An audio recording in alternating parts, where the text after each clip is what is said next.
Morning, respected teachers and my dear friends. My name is Kali Sanaya. I study in UKD Daffodils. I am 5 years old.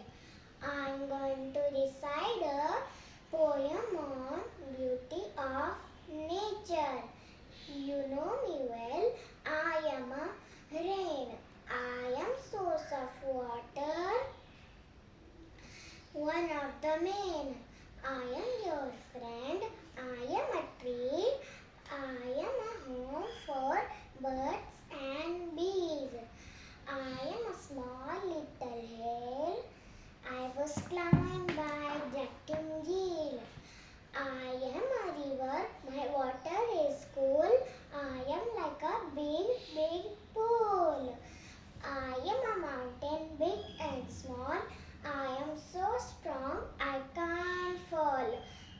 I am a desert, too hot for you. I have no water and rain for you. I am a plain, very fertile anywhere.